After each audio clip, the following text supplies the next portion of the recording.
بالأولیت کہتے ہیں۔ اس حدیث میں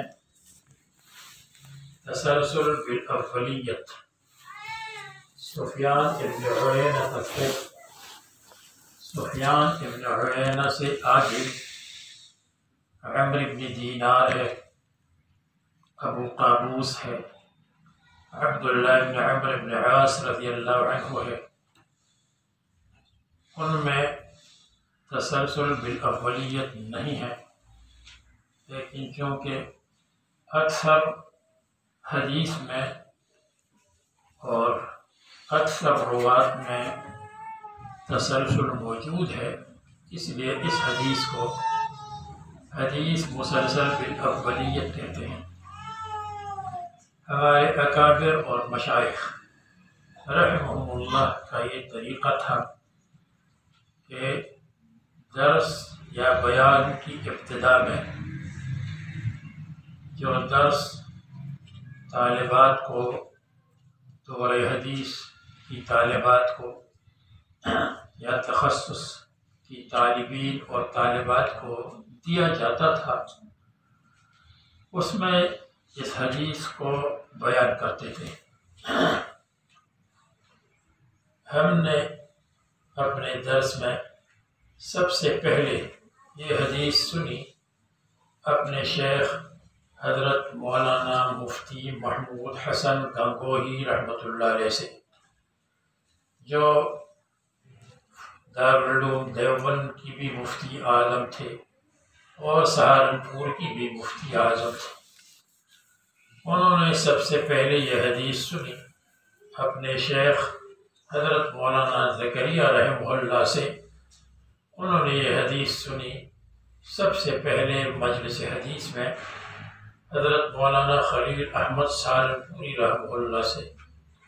انہوں نے یہ حدیث سنی سب سے پہلے حضرت مولانا عبدالقیوم عڈانوی رحمۃ اللہ علیہ سے۔ انہوں نے یہ حدیث سب سے پہلی سنی حضرت مولانا شاہ اسحاق رحمۃ اللہ علیہ سے۔ انہوں نے یہ حدیث سب سے پہلی سنی حضرت شاہ عبدالعزیز رحمہ اللہ سے۔ انہوں نے سب سے پہلی یہ حدیث سنی حضرت شاہ ولی اللہ رحمہ اللہ سے، اور حضرت شاہ ولی اللہ رحمہ اللہ سے آگے کا سلسلہ سند ان کی کتابوں میں النوادر ہے، الفضل المبین ہے، الدر الثمین ہے، اس میں مذکور ہے۔ اس لیے بندہ عاجز نے بھی آپ کے سامنے سب سے پہلے یہ حدیث ذکر کی، اور یہ حدیث مسلسل بالاولیت ہے۔ مسلسل بالاولیت مسلسل کی مختلف قسمیں ہیں، کبھی مسلسل بالقول ہوگا، کبھی مسلسل بالفعل اور بالعمل ہوتا ہے، کبھی مسلسل بالمکان ہوتا ہے، کبھی مسلسل بالزمان ہوتا ہے، کبھی مسلسل بالحالت الدائمہ اور کبھی مسلسل بالحالت العارضہ ہوتی ہے۔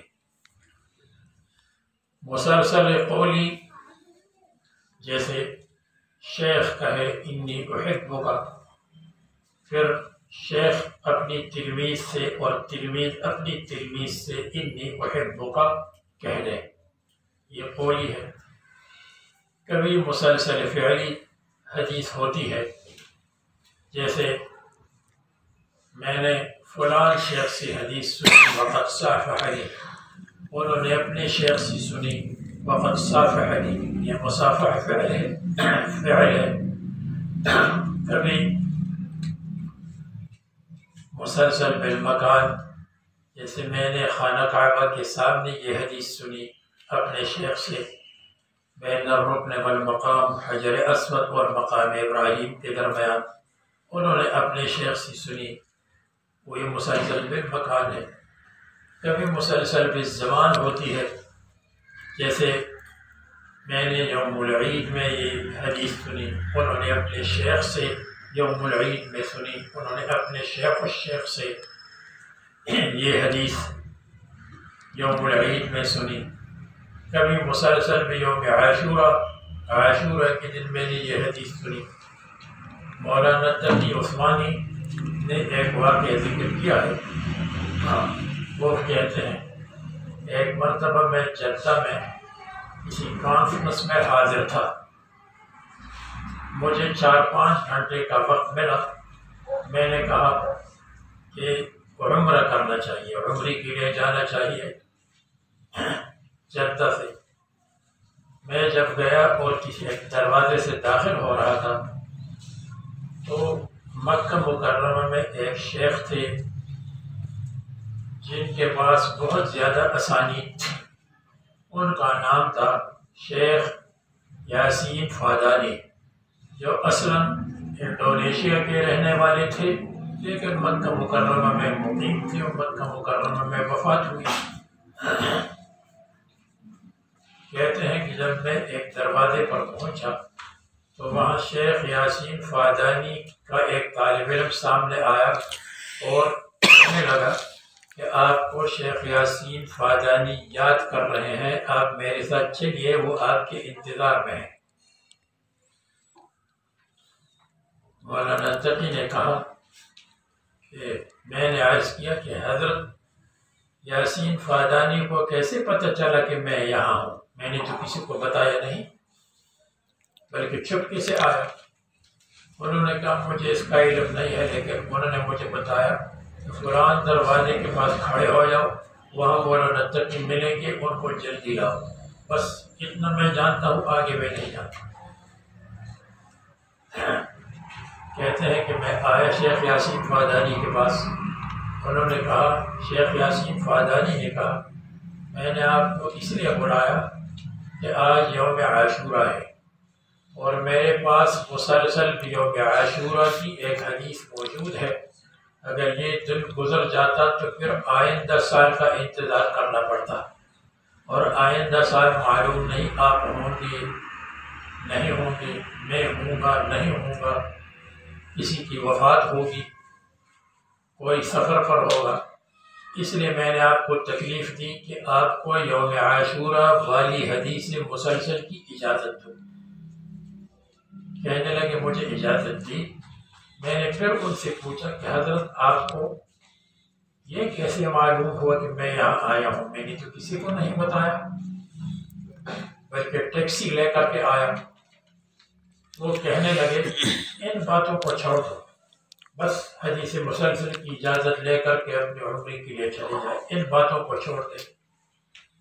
اولیاء کرام کو کبھی کبھی اللہ تبارک و تعالیٰ الہام فرماتے ہیں، ارقا فرماتے ہیں، وہ ارقا بالکل صحیح ہوتی ہے۔ بہرحال کبھی مسلسل بالمکان ہوتی ہے، کبھی حدیث مسلسل بالزمان، اور کبھی حدیث مسلسل بالحالت دائمہ۔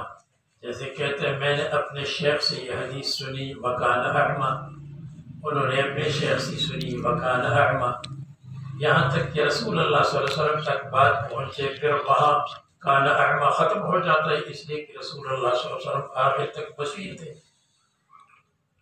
اور کبھی مسلسل بالحالت العارضہ، عارضی حالت، جیسے میں نے اپنے شیخ سے یہ حدیث سنی وکان متبسما، وہ تبسم کر رہے تھے، انہوں نے اپنے شیخ سے سنی وکان متبسما، یہ حالت عارضہ ہے، اس لیے کہ تبسم اور مسکراہٹ ہمیشہ نہیں ہوتی، کبھی ہوتی ہے کبھی نہیں ہوتی۔ تو بہرحال آپ حضرات، آپ مستورات اور طالبات کے سامنے میں نے یہ حدیث مسلسل بالاولیت عرض کر دی، اور اس کے علاوہ جو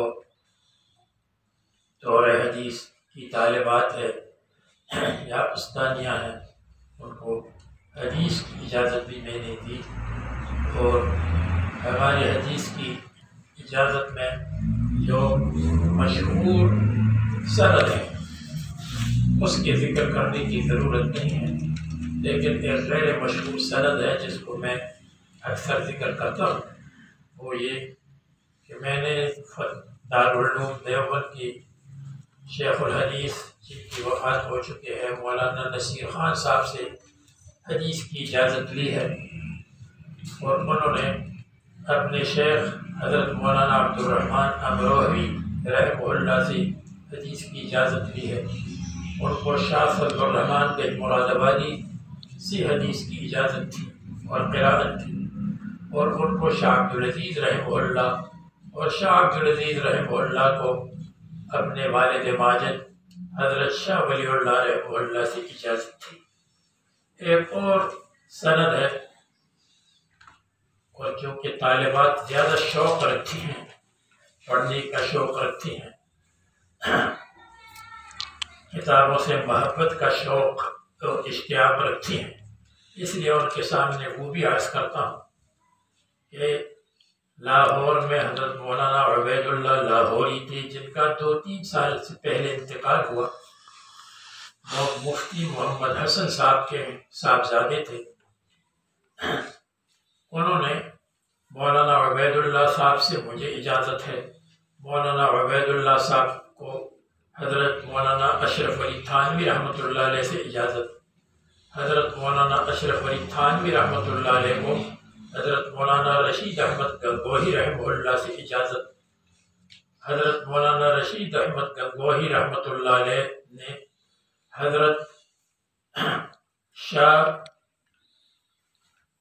ابو سعید رحمۃ اللہ علیہ سے اجازت ان کو حاصل تھی، شاہ احمد سعید سے، اور شاہ احمد سعید کو شاہ ابو سعید سے، اور شاہ ابو سعید رحمہ اللہ کو شاہ عبدالعزیز رحمہ اللہ سے، اور شاہ عبدالعزیز رحمہ اللہ کو اپنے چچا حضرت شاہ اہل اللہ سے حدیث الجن کی اجازت تھی۔ حدیث الجن یہ ہے، مشہور واقعہ ہے کہ حضرت شاہ اہل اللہ اپنی مسجد میں بیٹھے تھے اور سانپ کے ایک بچے کو قتل کیا، شاہ سانپ کے ایک بچے کو مار ڈالا۔ اتنے میں کچھ لوگ آئے اور شاہ اہل اللہ کو بلایا کہ آپ کو بادشاہ بلا رہے ہیں۔ انہوں نے سوچا ہوگا کہ بادشاہ اس زمانے میں عالمگیر تھے، وہ آئے ہوں گے، اور یا ان کا خلیفہ آیا ہوگا شکار پر، شکار کے لیے آیا ہوگا۔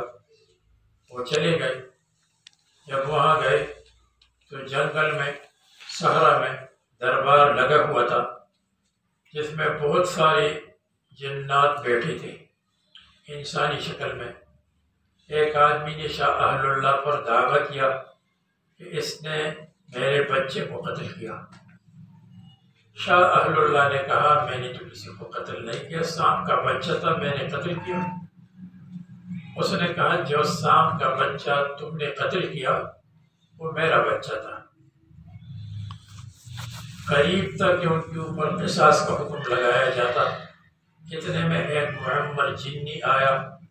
اس معمر جنی نے کہا کہ میں نے رسول اللہ صلی اللہ علیہ وسلم سے سنا ہے کہ انہوں نے فرمایا من قتل فی غیر سیہ فدمہ ہدر، جو قتل کیا جائے اپنی شکل کے علاوہ دوسری شکل میں تو اس کا خون ضائع ہے۔ اس لیے جب وہ سانپ کی شکل میں آیا تھا تو قصاص نہیں۔ اس حدیث پر محدثین نے بہت سارا کلام کیا ہے، المقاصد الحسنہ وغیرہ میں، لیکن جو ہمارے اکابر سے مروی ہے وہ میں نے آپ کے سامنے عرض کر دی۔ مولانا اشرف علی تھانوی رحمۃ اللہ علیہ نے حضرت گنگوہی مولانا رشید محمد گنگوہی سے فرمایا کہ آپ اس کی سند میری لیے لکھ کر کے مجھے دے دیں۔ تو حضرت گنگوہی رحمۃ اللہ علیہ نے اپنے ہاتھوں سے اس کی سند لکھی جو آپ کے سامنے عرض کی گئی۔ مولانا اشرف علی تھانوی حضرت مولانا گنگوہی سے، مولانا گنگوہی رحمۃ اللہ علیہ شاہ احمد سعید اپنے والد شاہ ابو سعید سے، ابو سعید مجددی جو سلسلہ نقشبندیہ کے بڑے حضرات تھے میں سے تھے، اور شاہ ابو سعید رحمہ اللہ نے شاہ عبدالعزیز رحمہ اللہ سے، شاہ عبدالعزیز رحمہ اللہ نے اپنے چچا حضرت شاہ اہل اللہ رحمہ اللہ سے، اور یہ واقعہ پیش آیا تھا پھلت میں۔ حضرت شاہ ولی اللہ رحمہ اللہ ان کا خاندان پھلت کا رہنے والا تھا، اور سرت میں وہ مسجد اب تک موجود ہے جس کو مسجد الجد کہتے ہیں۔ اللہ تبارک و تعالیٰ آپ کو علم حدیث علم فقہ سے مالا مال فرمائے اور دین کی خدمت اور قوم کی خدمت کی توفیق عطا فرمائے۔ وصلی اللہ تبارک و تعالی علی خیر خلقہ محمد وعلی آلہ واصحابہ اجمعین۔ دعا کیجیے۔ الحمدللہ رب العالمین والصلاة والسلام علی محمد وآلہ واصحابہ اجمعین۔ ربنا آتنا فی الدنیا حسنہ وفي الآخرة حسنة وقنا عذاب النار۔ اللهم احفظنا من كل بلاء الدنيا وعذاب القبر وعذاب الآخرة۔ لا إله إلا الله الحليم الكريم، سبحان الله رب العرش العظيم، الحمد لله رب العالمين۔ نسألك موجبات رحمتك وعزائم مغفرتك والغنيمة من كل بر والسلامة من كل إثم، لا تدع لنا ذنبا إلا غفرته ولا هما إلا فرجته ولا دينا إلا قضيته ولا جاهلا إلا علمته ولا حاجة من حوائج الدنيا والآخرة إلا قضيتها ويسرتها برحمتك يا أرحم الراحمين۔ اللهم إنا نسألك علما نافعا وعملا متقبلا ورزقا واسعا وشفاء من كل داء۔ وصلى الله تبارك وتعالى على خير خلقه محمد وعلى آله وصحبه